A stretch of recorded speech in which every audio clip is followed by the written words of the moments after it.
Berikut ini adalah panduan ibadah online Gloria Sunday Service. Siapkanlah hati dan diri sehari sebelumnya. Berdoalah minta Tuhan mengarahkan hati Anda.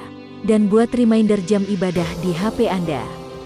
Berpakaianlah yang rapi dan sopan, sama seperti saat Anda ke gereja. Siapkanlah diri Anda 10 menit sebelum ibadah dimulai. Ambillah waktu teduh di hadapan Tuhan. Ikutilah seluruh ibadah dengan sepenuh hati. Menyanyi, berdoa, serta duduk dan berdiri mengikuti arahan liturgis. Siapkan diri Anda saat persembahan, persiapkan HP untuk scan kris kode atau transfer. Bagi jemaat yang rindu untuk memberikan persembahan dan perpuluhan, dapat ditransfer melalui rekening berikut ini. Atau dengan scan kris kode menggunakan aplikasi OVO, GoPay, link aja, atau dengan aplikasi M-Banking di HP Anda.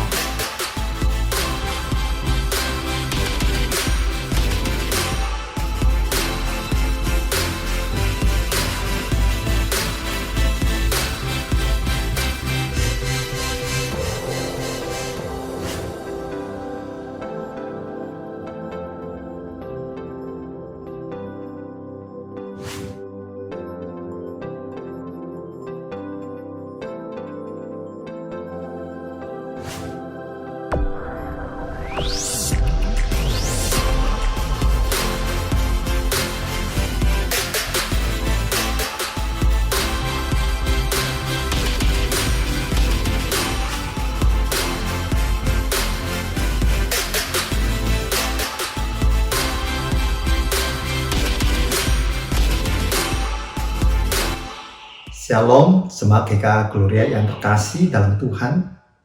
Juga selamat datang bagi saudara-saudari sekalian yang pertama kali bergabung dengan kami dan beribadah bersama-sama.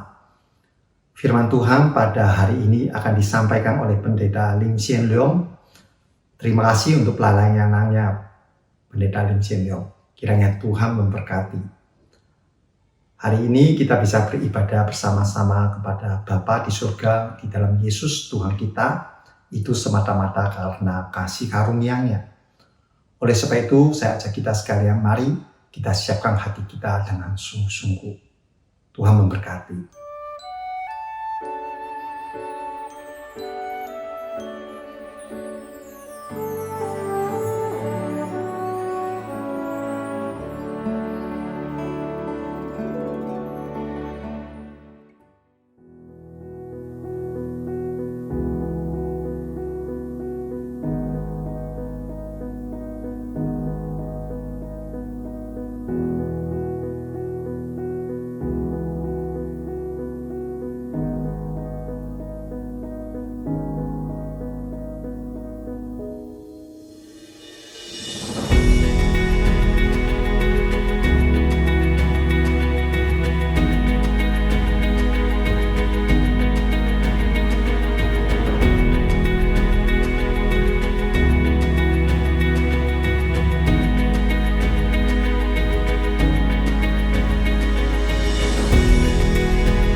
Bapak Ibu yang dikasihi Tuhan, kita akan memulai kebaktian kita dengan mengakui bahwa pertolongan kita datangnya dari Tuhan yang menciptakan langit dan bumi.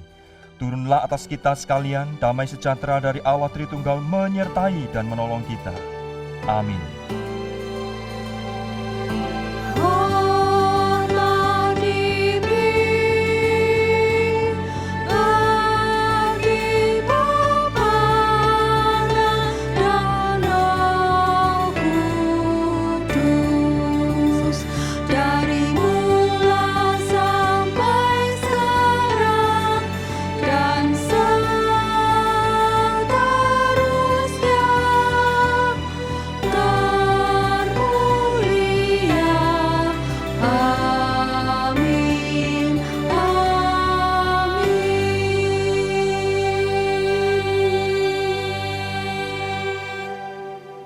Adapun Allah, jalannya sempurna.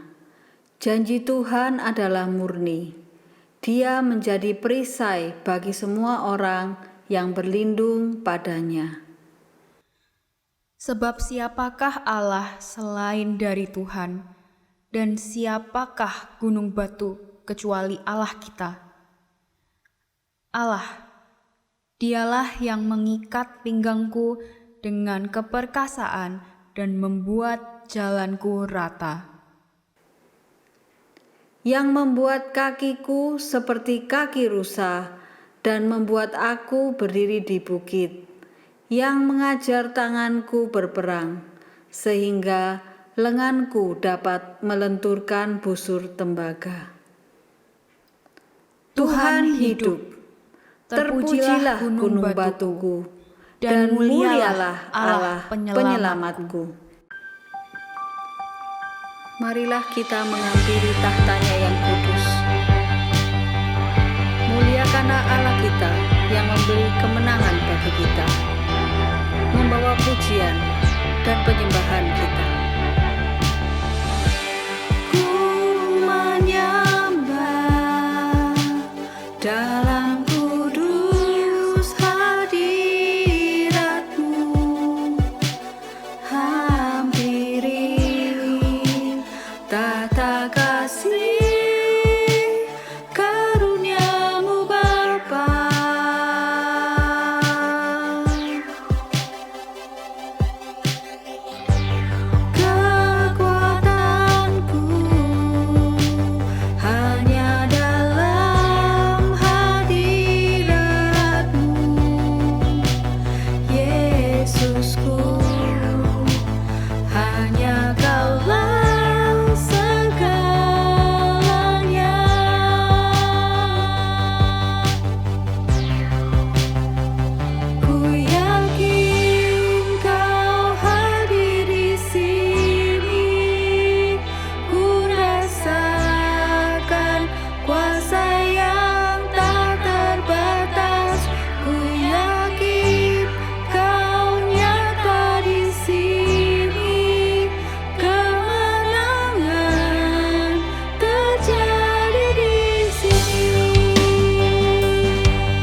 Mari kita berdoa. Kami datang ya Tuhan untuk memuji-Mu di tempat ini, di rumah kami masing-masing. Kami mau naikkan syukur kami, naikkan pujian dan sembah kami di hadapan-Mu. Terima kasih Tuhan karena kasih-Mu kepada kami. Engkau telah menebus kami dari segala dosa kami. Tuhan, ampuni kami untuk segala dosa yang kami perbuat, baik yang kami sadari maupun yang kami tidak sadari. Dosa yang mendukakan hati Tuhan. Layakkan kami Tuhan untuk dapat datang kepadamu, membawa pujian kami ke hadapan hadirat-Mu yang kudus. Terima kasih Tuhan, berkatilah waktu ini, biarlah segala kemuliaan hanya kami sembahkan bagi-Mu. Dalam nama Tuhan Yesus kami berdoa. Amin. Firman Tuhan hari ini diambil dari 1 Korintus 1 ayat 30-31. Tetapi oleh Dia kamu berada dalam Kristus Yesus, yang oleh Allah telah menjadi hikmat bagi kita. Ia membenarkan dan menguduskan dan menebus kita. Karena itu seperti ada tertulis, barang siapa yang bermegah, hendaklah ia bermegah di dalam Tuhan. Tuhan adalah kekuatan kita. Dialah gunung batu perlindungan kita. Dia menara yang teguh. Mari bersama-sama kita angkat pujian bagi Dia. Tuhanlah kekuatan dan mazmurku. Dia gunung batu dan keselamatanku. Hanya padamu hatiku percaya. Kaulah menara dan kota perlindungan. Ku mau selalu bersyukur sebab cinta-Mu padaku takkan pernah berubah. Hatiku percaya walau bumi bergoncang, gunung-gunung beranjak, namun kasih setia-Mu tak pergi dariku. Hanya kepada Tuhan kita percaya. Dialah menara dan kota perlindungan. Tuhanlah kekuatan dan mazmurku. Dia gunung batu dan keselamatanku. Hanya padamu hatiku percaya. Kaulah menara dan kota perlindungan. Ku mau selalu bersyukur sebab cinta-Mu padaku takkan pernah berubah. Hatiku percaya walau bumi bergoncang, gunung-gunung beranjak, namun kasih setia-Mu tak pergi dariku.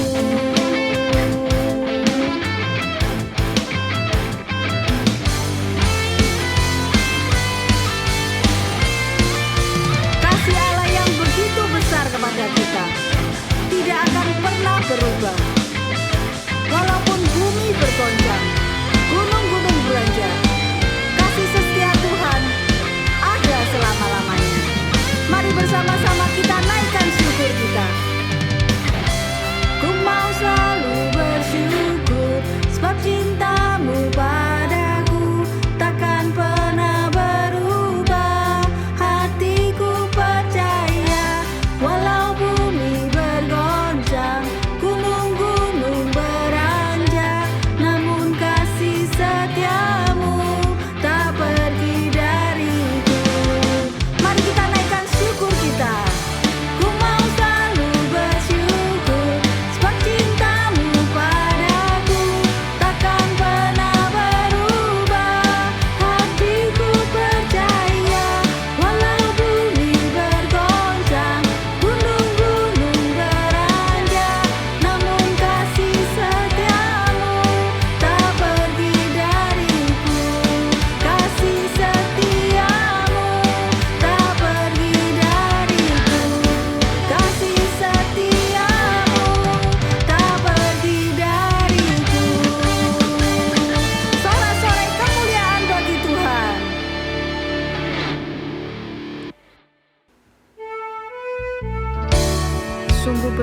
bersyukur kita punya Bapa yang selalu memelihara kita, Bapa yang penuh kasih, Allah yang maha kuasa, yang selalu menyertai kita.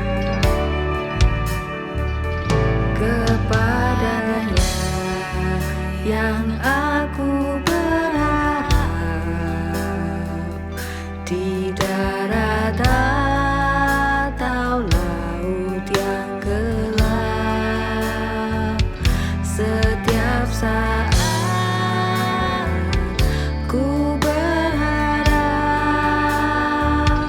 Bapa surgawi memeliharaku.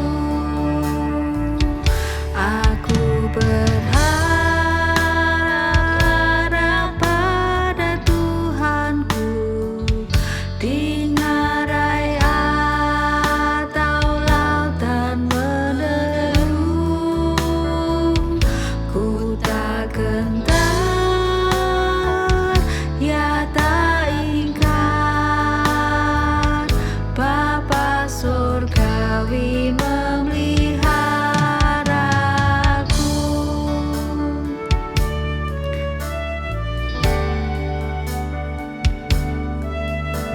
Bunga di padang Bapa menjaga, dan burung pun Ia menuntun pulang.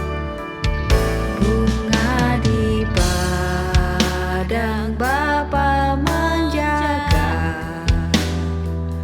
dan burung pun Ia menuntun pulang. Kasih-Nya yang limpah ruah, Bapa surgawi memeliharaku. Aku berharap pada Tuhanku, di ngarai atau lautan menderu, ku tak gentar, ya tak ingkar, Bapa surgawi memeliharaku. Aku berharap pada Tuhanku, di ngarai atau lautan menderu, ku tak gentar, ya tak ingkar, Bapa surgawi memeliharaku. Ku tak gentar, ya tak ingkar, Bapa surgawi memeliharaku.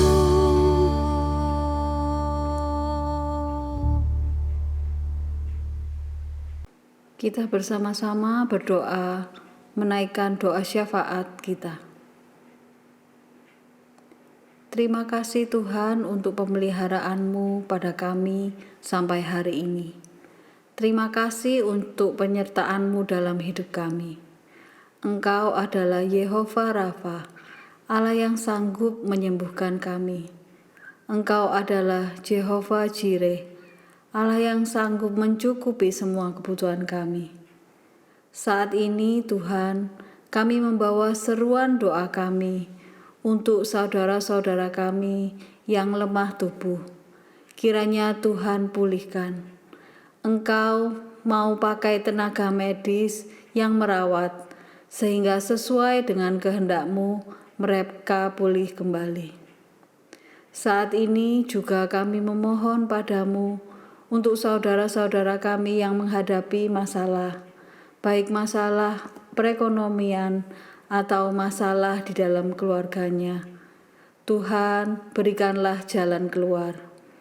Engkau kiranya memakai kami ya Tuhan, agar kami bisa menjadi saluran berkat bagi saudara kami yang membutuhkan. Tolong kami ya Tuhan, agar kami dapat taat pada protokol kesehatan yang dibuat oleh pemerintah agar wabah COVID-19 ini bisa berkurang. Tolonglah kami ya Tuhan, berkatilah kami ya Tuhan, supaya kami bisa memancarkan kasih-Mu. Kami membawa segala doa syafaat ini bersama dengan doa yang Tuhan ajarkan kepada kami. Bapa kami yang ada di surga, dikuduskanlah nama-Mu. Datanglah kerajaan-Mu, jadilah kehendak-Mu, di bumi seperti di surga. Berikanlah kami pada hari ini makanan kami yang secukupnya, dan ampunilah kami akan kesalahan kami, seperti kami juga mengampuni orang yang bersalah kepada kami. Dan janganlah membawa kami ke dalam pencobaan, tetapi lepaskanlah kami daripada yang jahat.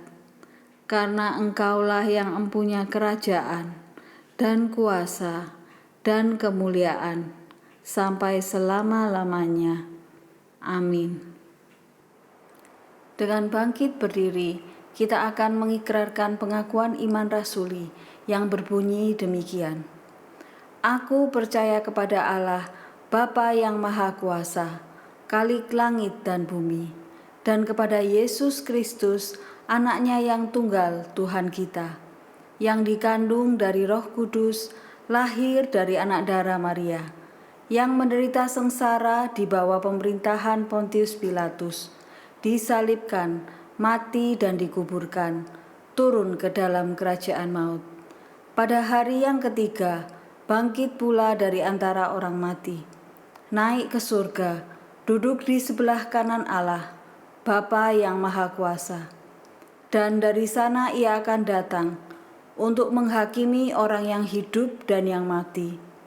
Aku percaya kepada Roh Kudus, gereja yang kudus dan am, persekutuan orang kudus, pengampunan dosa, kebangkitan tubuh, dan hidup yang kekal. Amin. Jemaat dipersilahkan duduk. Pemazmur berkata, "Siapa gerangan ada padaku di surga selain Engkau? Selain Engkau, tiada yang kuingini di bumi. Hanya Kaulah Allah, gunung batu keselamatanku. Selain Kau, tiada yang lain ada padaku di surga. Selain Kau, tiada yang lain yang kuingini di bumi, yang kuingini di bumi. Sekalipun dagingku dan hatiku habis lenyap, gunung batuku dan bagianku tetaplah Allah selama-lamanya. Hanya Kau Yesus.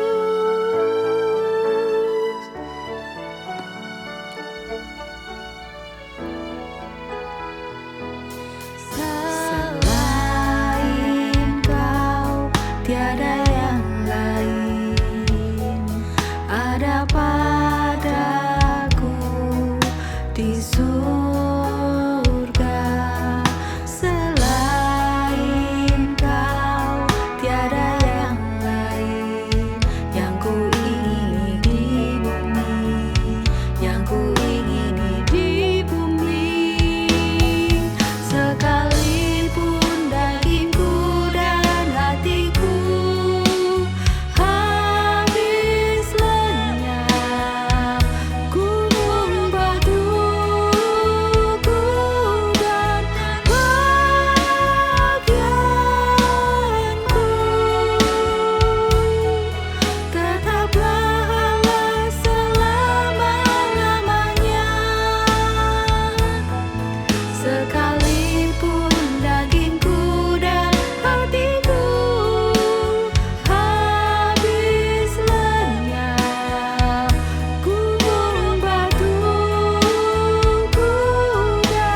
Kita akan mendengarkan firman Tuhan.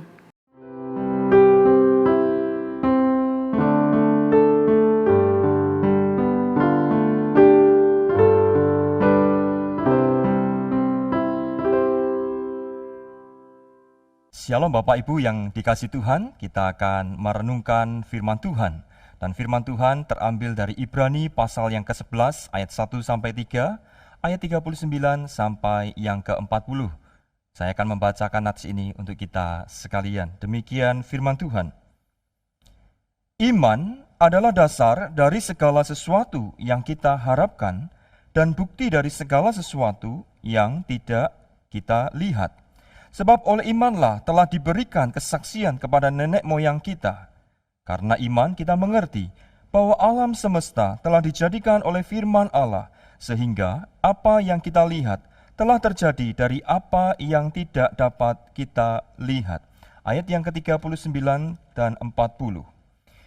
Dan mereka semua tidak memperoleh apa yang dijanjikan itu, sekalipun iman mereka telah memberikan kepada mereka suatu kesaksian yang baik. Sebab Allah telah menyediakan sesuatu yang lebih baik bagi kita.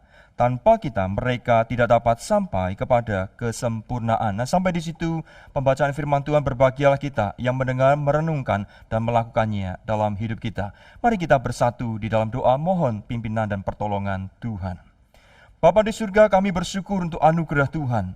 Kami kembali boleh datang beribadah kepada Tuhan, memuliakan Tuhan, dan kesempatan yang indah hari ini, saat ini, untuk kami boleh bersama-sama merenungkan firman-Mu. Beri kami pencerahan pengertian, supaya kami boleh mengerti firman Tuhan, dan kuatkan kami, untuk kami boleh menjadi pelaku-pelaku firman-Mu ya Tuhan. Sekali lagi berkati setiap kami, umat-Mu, dimanapun kami berada. Berkati juga hamba-Mu dalam menyampaikan firman Tuhan. Kami berdoa dan bersyukur di dalam nama Tuhan Yesus Kristus. Amin. Bapak Ibu yang dikasihi Tuhan, tema firman Tuhan minggu ini adalah hidup oleh iman. Mengenai tema ini saya akan membaginya menjadi 3 bagian. Yang pertama adalah hidup oleh iman adalah sebuah keharusan, it is a must. Yang kedua, kesalahpahaman tentang arti hidup oleh iman. Dan yang ketiga, ajaran Alkitab tentang hidup oleh iman. Mari Bapak Ibu yang dikasihi Tuhan, kita akan memperhatikan bagian demi bagian. Yang pertama, hidup oleh iman adalah sebuah keharusan. It is a must. Bapak Ibu, jikalau kita memperhatikan firman Tuhan yang kita baca sebelum memberikan penjelasan tentang saksi-saksi iman pada pasal 11, penulis kitab Ibrani telah menegaskan bahwa umat Tuhan harus hidup oleh iman. Mari kita perhatikan pasal 10 ayat 38 dan 39. Di sana dikatakan demikian Bapak Ibu. Tetapi orangku yang benar akan hidup oleh iman. Dan apabila ia mengundurkan diri, maka aku tidak berkenan kepadanya. Nah Bapak Ibu yang dikasihi Tuhan, penulis Ibrani mengatakan bahwa orangku atau umat Tuhan, orang-orang yang benar akan hidup oleh iman. Dan apabila ia mengundurkan diri, maka Tuhan tidak berkenan kepadanya. Namun Bapak Ibu perhatikan bahwa penulis kitab Ibrani kemudian melanjutkan sebuah kalimat yang menarik, yang perlu kita perhatikan. Bahwa jemaat Tuhan yang sejati ternyata tidak akan meninggalkan imannya. Perhatikan ayat yang ke-39. Di sana dikatakan, tetapi kita bukanlah orang-orang yang mengundurkan diri dan binasa, tetapi orang-orang yang percaya dan yang beroleh hidup. Nah Bapak Ibu, teks yang dikutip oleh penulis Ibrani di pasal 10 ayat 38, ini diambil dari Habakuk pasal 2 ayat yang keempat yang berbunyi, sesungguhnya orang yang membusungkan dada tidak lurus hatinya, tetapi orang yang benar itu akan hidup oleh percayanya. Bahkan Paulus juga mengutip bagian ini Bapak Ibu ketika ia berbicara tentang kepada jemaat di Roma tentang keselamatan oleh iman. Di dalam Roma pasal 1 ayat yang ke-17, di sana dikatakan sebab di dalamnya nyata kebenaran Allah yang bertolak dari iman dan memimpin kepada iman, seperti ada tertulis, orang benar akan hidup oleh iman. Nah, Bapak Ibu yang dikasihi Tuhan, dengan kata lain, baik perjanjian lama maupun perjanjian baru memberitahukan kepada kita bahwa bagi umat Tuhan, hidup oleh iman itu adalah sebuah keharusan. It is a must, bukan opsional atau pilihan. Nah, tetapi pertanyaannya adalah begini Bapak Ibu, apa arti hidup oleh iman itu? Nah, semua orang Kristen tahu bahwa mereka harus hidup oleh iman. Namun, apa yang mereka pikirkan tentang hidup oleh iman itu dapat saja berbeda. Nah, karena itu kita masuk ke bagian yang kedua. Poin yang kedua, yaitu mari kita memperhatikan kesalahpahaman tentang arti hidup oleh iman. Setidaknya ada dua ajaran hidup oleh iman yang tidak tepat. Yang pertama, Bapak Ibu, hidup oleh iman itu berarti orang percaya kepada kata-kata imannya sendiri, atau yang dikenal dengan sebuah gerakan kata-kata iman, word of faith. Yang kedua, hidup oleh iman itu berarti percaya saja secara pasif, atau yang disebut dengan pasifisme iman. Nah, mari kita memperhatikan satu persatu bagian ini. Bapak Ibu, yang pertama adalah kesalahpahaman. Yang pertama adalah terkait dengan gerakan kata-kata iman atau yang disebut dengan word of faith. Gerakan ini mengajarkan bahwa jika seseorang ingin mendapatkan apa yang diinginkannya, ia harus meyakini apa yang dikatakannya. Sebab perkataan yang diyakini akan membawa dampak bagi keberhasilan hidupnya. Bahkan Allah akan melakukan sesuai dengan perkataan imannya. Ini sebuah keyakinan dari gerakan ini, Bapak Ibu. Saya akan coba memberikan contoh. Satu kali ada jemaat Tuhan yang akan membangun sebuah rumah baru. Kemudian temannya berkata kepada dia, "Mengapa kamu membangun sebuah rumah yang kurang besar? Bangunlah rumah yang besar sekalian," katanya. Nah, kemudian jemaat itu berkata, "Uangku tidak cukup." Temannya menjawab, "Kamu sih kurang iman. Kamu harus berkata, Tuhan pasti mencukupkan. Katakan itu setiap hari dan imani apa yang kamu katakan. Tuhan pasti akan mencukupkannya." Bapak Ibu, apa yang terjadi kemudian dengan jemaat ini? Jemaat ini mulai melakukan apa yang disebut dengan kata-kata iman. Dia mulai membangun rumah yang lebih besar, sekalipun dananya tidak cukup, Bapak Ibu. Tapi tiap hari dia katakan Tuhan pasti mencukupkan, Tuhan pasti mencukupkan. Dia bangun rumah yang besar. Dan Bapak Ibu tahu, ketika dana ini tidak cukup, tentunya dia harus pinjam uang sana dan sini. Dan akhirnya yang terjadi adalah rumah itu jadi tetapi dia menyisakan hutang banyak. Dan ketika kemudian mengalami kesulitan ekonomi, jemaat ini kemudian datang ke temannya dan berkata, "Waduh, kayaknya aku salah strategi nih." Tapi temannya menjawab begini, "Bukan salah strategi, tapi kamu kurang iman," katanya. Nah, Bapak Ibu yang dikasihi Tuhan, kemudian jemaat ini merasa, kok kayak begini. Nah, inilah yang disebut dengan gerakan kata-kata iman, yaitu beriman pada perkataannya sendiri namun tidak sesuai dengan firman Tuhan. Bahkan cenderung memaksa Tuhan untuk memenuhi hawa nafsunya. Nah, karena itu tidak heran jika gerakan kata-kata iman ini mudah berafiliasi dengan teologi kemakmuran, Bapak Ibu. Sebab fokusnya tertuju pada kepuasan duniawi, kekayaan atau kemakmuran jasmani yang bersifat egosentris dan materialisme, Bapak Ibu. Nah, di dalam perjanjian lama, mentalitas iman seperti ini itu sering digemakan oleh nabi-nabi palsu yang menyenangkan hati raja. Yang sebenarnya mereka bukan nabi sejati, mereka jauh dari firman Tuhan. Mereka berbicara tentang kemakmuran dan keberuntungan raja, tetapi tidak sesuai dengan kehendak Tuhan. Bapak Ibu, ini kesalahpahaman yang pertama tentang hidup oleh iman. Yang kesalahan kedua adalah terkait dengan pasifism faith atau iman yang pasif. Nah, saya akan memberikan contoh tentang hal ini, Bapak Ibu. Satu kali terjadi percecokan suami istri, Bapak Ibu. Kemudian sang suami ini yang tidak mau bekerja, yang malas bekerja, satu kali berkata kepada istrinya, "Mengapa kamu terlalu melelahkan diri dan khawatir dengan banyak hak?" Sambil dia duduk di pagi hari minum kopi, makan pisang goreng, Tapi dia tidak mau bekerja, istrinya yang banting tulang untuk memenuhi kebutuhan keluarga. Tetapi yang luar biasa adalah pria ini seolah-olah hidup dalam iman. Dia berkata, istriku, kenapa engkau begitu khawatir sehingga harus berjerih lelah? Tidakkah kamu membaca di Alkitab bahwa Tuhan itu memelihara burung-burung di udara? Lalu sang suami juga berkata kepada istrinya, bukankah kamu juga melihat di Alkitab juga tertulis bahwa Tuhan memberkati orang-orang dikasihnya pada waktu tidur? Bapak Ibu, seolah-olah orang ini memiliki iman. Dia percaya bahwa Tuhan pasti akan memberkati, tetapi dia tidak mau bekerja. Sampai sang istri kemudian mengelus dada, Bapak Ibu. Bergumul, kenapa suamiku kok begitu?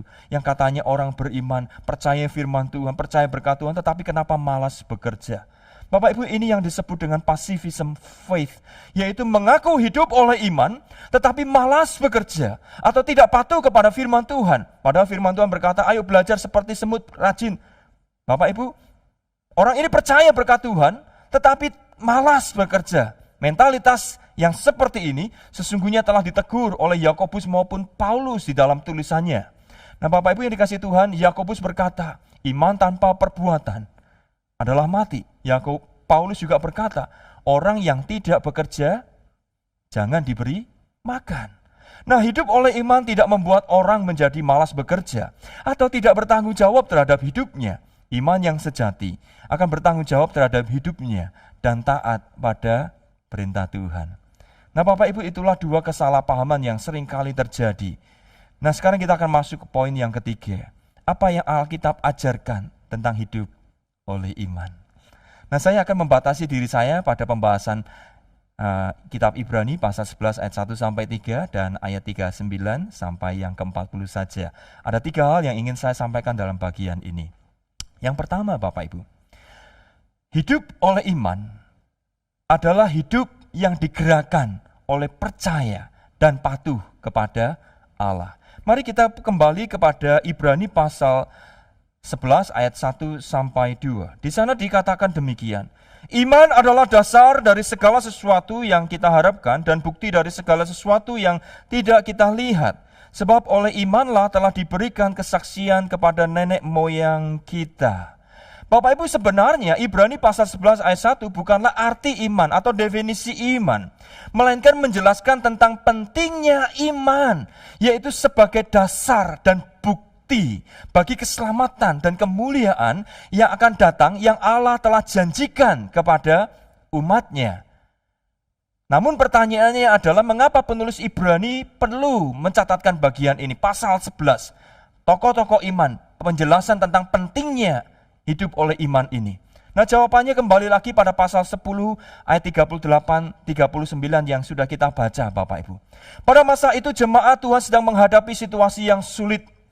Tetapi penulis Ibrani mengingatkan kepada mereka agar mereka hidup oleh iman. Perhatikan sekali lagi Ibrani pasal 10 ayat 38-39. Di sana dikatakan, tetapi orangku yang benar akan hidup oleh iman. Dan apabila ia mengundurkan diri, maka aku tidak berkenan kepadanya. Tetapi penulis Ibrani kemudian menambahkan, tetapi kita bukanlah orang-orang yang mengundurkan diri dan binasa, tetapi orang-orang yang percaya dan beroleh hidup. Nah Bapak Ibu, dalam teks ini penulis kitab Ibrani ingin mengatakan bahwa iman sejati tidak akan membuat seseorang mundur dari Tuhan dan binasa, melainkan tetap bertahan meskipun menghadapi situasi yang sulit. Nah pertanyaannya adalah, iman sejati itu datang dari mana? Dari manusia atau dari Tuhan? Bapak Ibu, di dalam Efesus pasal 2 ayat 8-10 Paulus mengatakan demikian. Sebab karena kasih karunia kamu diselamatkan oleh iman. Itu bukan hasil usahamu. Iman itu bukan hasil usahamu, tetapi pemberian Allah. Itu bukan hasil pekerjaanmu. Jangan ada orang yang memegahkan diri. Paulus menegaskan bahwa iman yang sejati itu berasal dari Allah. Dan itu sebagai bukti bahwa kita mendapat kasih karunia yang menyelamatkan dari Allah di dalam Yesus Kristus Tuhan kita. Kemudian Paulus melanjutkan tentang tujuan Allah memberi iman itu. Iman yang menyelamatkan itu di ayat yang ke-10. yaitu karena kita ini buatan Allah, diciptakan dalam Kristus Yesus untuk melakukan pekerjaan baik yang disiapkan Allah sebelumnya. Ia mau supaya kita hidup di dalamnya. Artinya apa, Bapak Ibu? Dengan iman yang menyelamatkan itulah, sekarang orientasi hidup kita telah berubah. Kita tidak lagi hidup untuk diri kita sendiri, tetapi hidup untuk melakukan kehendak Allah. Nah Bapak Ibu, apa yang Paulus katakan di dalam Efesus pasal 2 ayat 8-10, sesungguhnya tidak jauh berbeda dari apa yang penulis kitab Ibrani katakan di pasal 10 ayat 38-39, bahwa orang yang telah dibenarkan Allah akan hidup oleh imannya. Dan iman itu yang akan menuntun bagaimana kemudian dia hidup. Ia akan tetap percaya dan patuh kepada Allah walaupun harus mengalami penderitaan dan aniaya.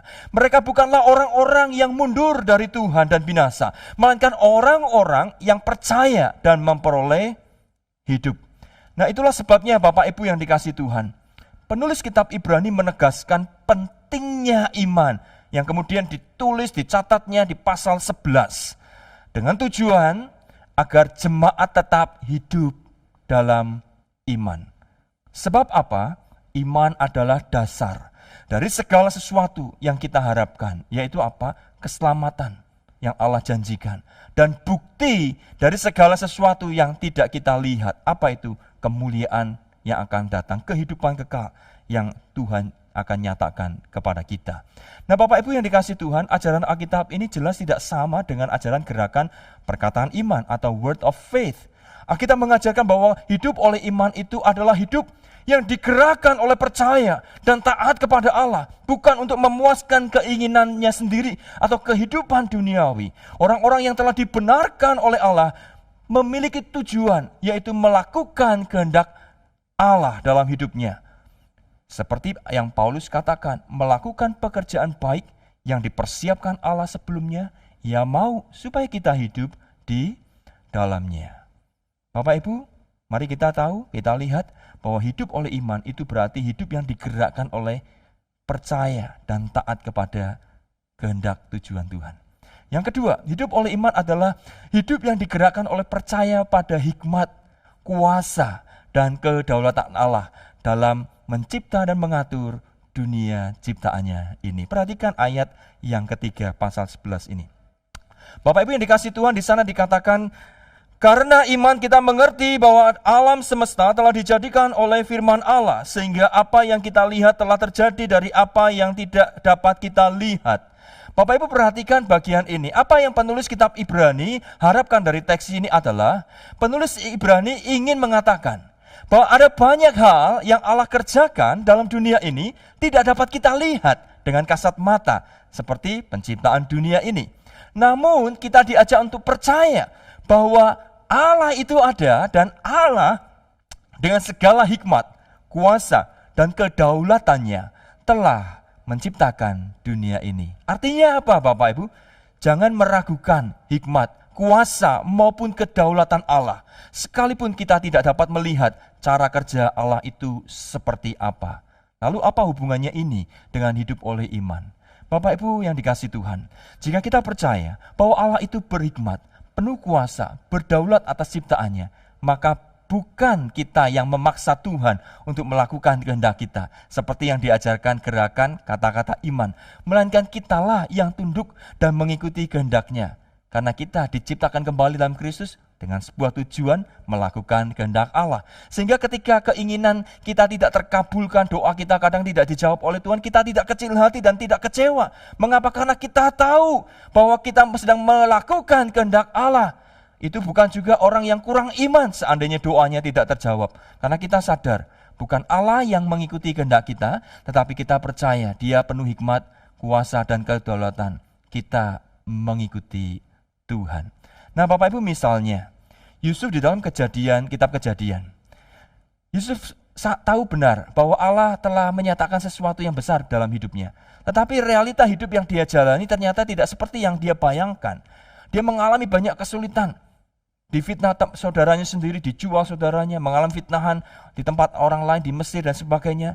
Tetapi Bapak Ibu perhatikan apa yang kemudian Yusuf katakan kepada saudara-saudaranya, engkau mereka-rekakan yang jahat, tetapi Allah mereka-rekakannya untuk kebaikan bagi kita sekalian. Bapak Ibu, kita melihat Allah bekerja. Cara kerjanya tidak seperti yang Yusuf harapkan, tetapi Yusuf tetap setia, percaya janji Tuhan. Paulus di dalam 2 Korintus 12 ayat 7 sampai 10 juga mengalami hal sama. Ketika ada duri dalam daging, dia berdoa dan Tuhan tidak menyembuhkannya. Bahkan Tuhan berkata, cukuplah kasih karuniaku bagimu. Apa yang kemudian Paulus katakan? Apakah berarti Paulus di sini kurang iman? Bapak Ibu, tidak. Kemudian Paulus justru berkata, dalam kelemahan dia malah bersukacita. Kenapa? Karena kuasa Tuhan semakin nyata. Hidup oleh iman itu berarti hidup digerakkan dengan satu kepercayaan, kesadaran bahwa Allah itu penuh hikmat, kuasa, dan penuh kedaulatan atas ciptaannya. Demikian juga dengan Tuhan Yesus memberikan teladan kepada kita, bagaimana dia menderita, tetapi tahu bahwa segala jalan Tuhan, jalan Bapa adalah jalan kemenangan. Di balik penderitaan ada satu kemuliaan. Nah, Bapak Ibu yang dikasihi Tuhan, cara kerja Tuhan itu unik. Kadang melampaui apa yang kita pikirkan.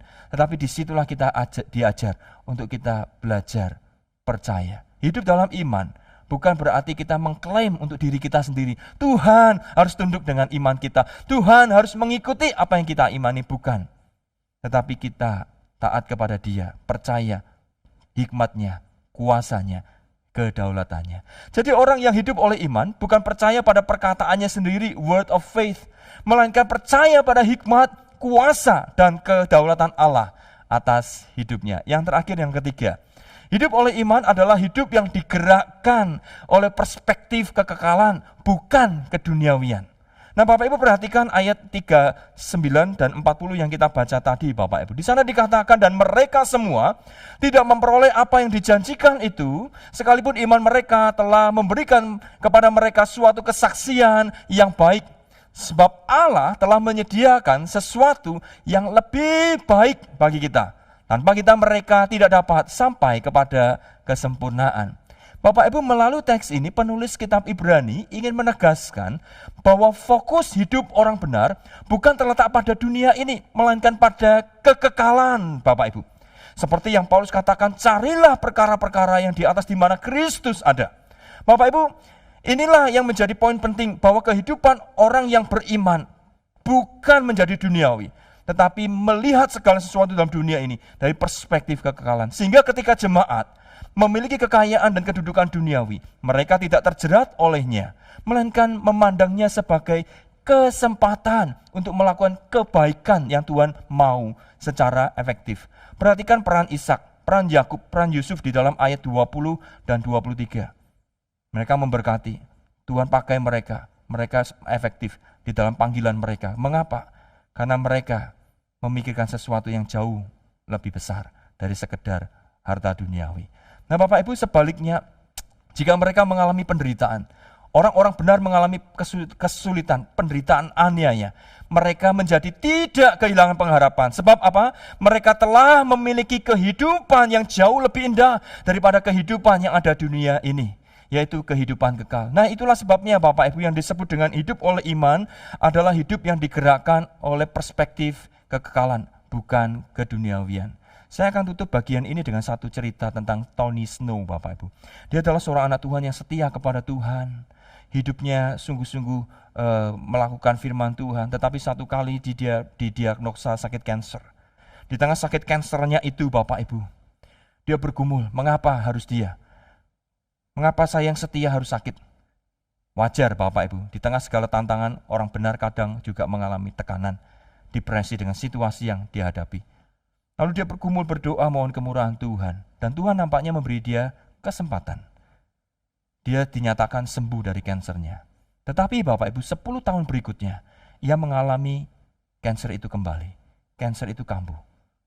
Bapak Ibu, apa yang terjadi kemudian? Dia juga bergumul, Bapak Ibu. Tetapi kemudian ini yang menarik. Di dalam pergumulannya itu kemudian dia menyadari bahwa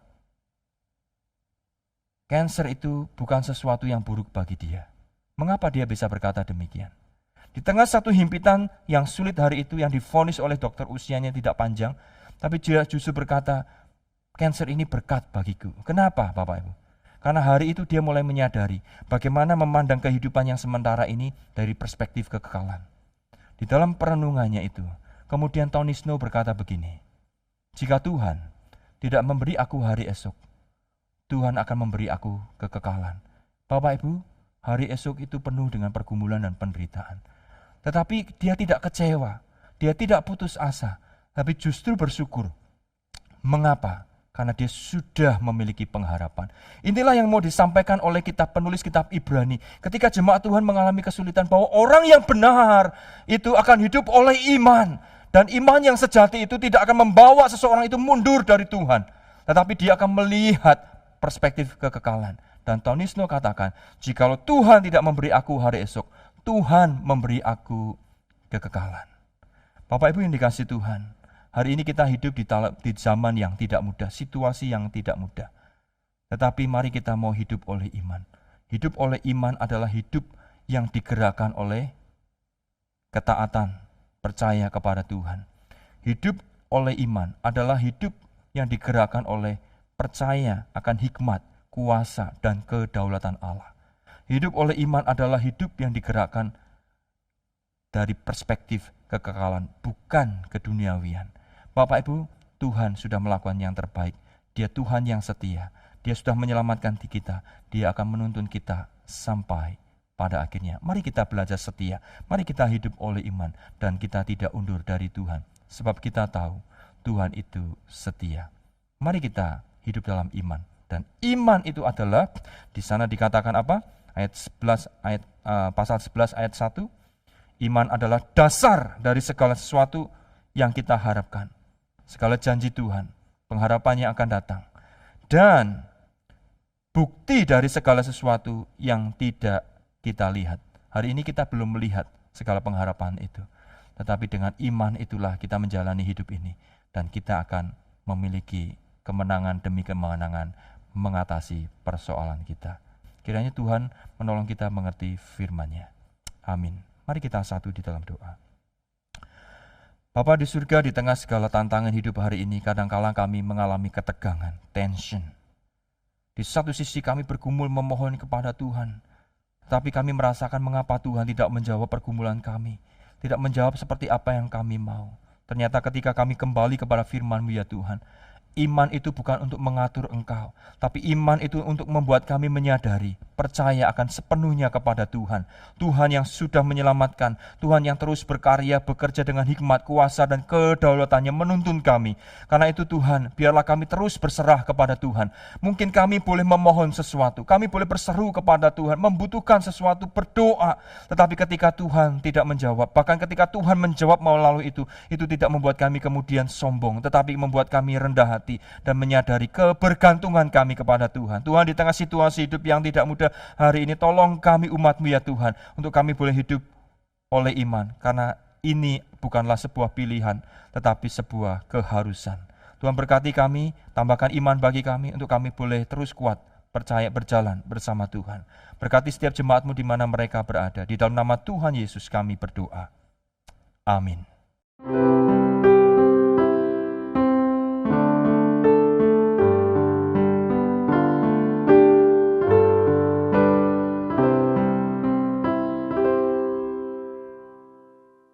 Mari jemaat kita memberikan yang terbaik pada Tuhan lewat persembahan kita. Kasih Allah melingkupi saya, lingkupi saya selama-lamanya.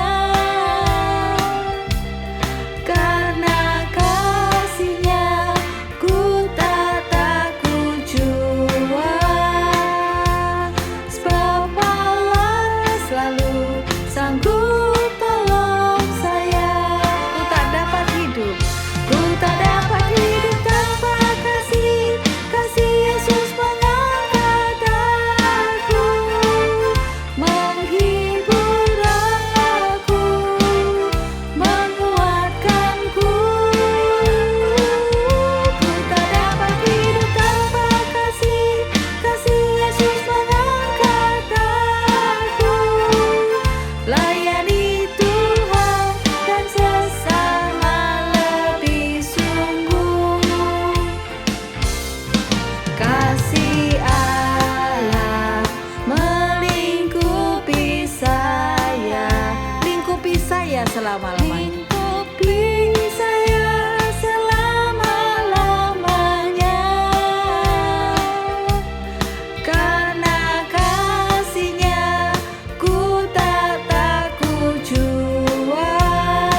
Mari kita berdoa. Tuhan Yesus, terima kasih atas segala berkat yang telah Engkau berikan kepada kami hingga saat ini. Pada kesempatan kali ini, kami ingin mengungkapkan rasa syukur kami dengan memberikan persembahan pada hari ini. Kiranya persembahan ini bisa berkenan dan digunakan untuk memperluas kerajaan-Mu. Terima kasih ya Tuhan, di dalam nama Tuhan Yesus Kristus kami berdoa. Amin. Sebab segala sesuatu adalah dari Dia dan oleh Dia dan kepada Dia. Bagi Dialah kemuliaan sampai selama-lamanya.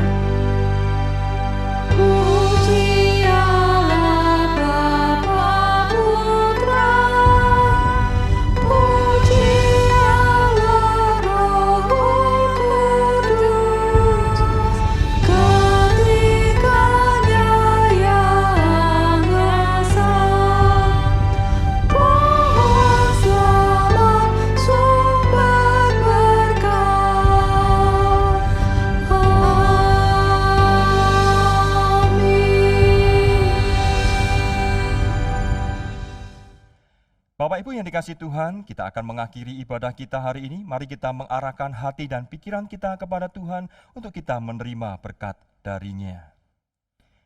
Kiranya berkat dan kasih yang kekal dari Allah Bapa, anugerah keselamatan di dalam Kristus Yesus Tuhan, kekuatan penghiburan dan penyertaan dari Allah Roh Kudus, menyertai saudara sekalian, mulai hari ini hingga kedatangan Tuhan Yesus yang kedua kalinya, dan dimanapun saudara berada, boleh menjadi saksi-saksi bagi Tuhan, dan hidup memuliakan Tuhan sampai selama-lamanya. Amin.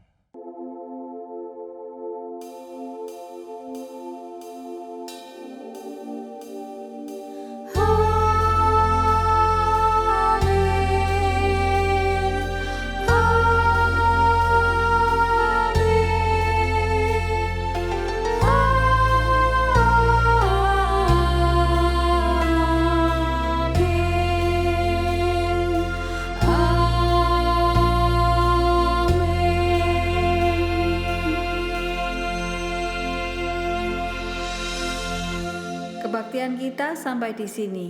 Sampai jumpa di kebaktian minggu depan. Tuhan memberkati.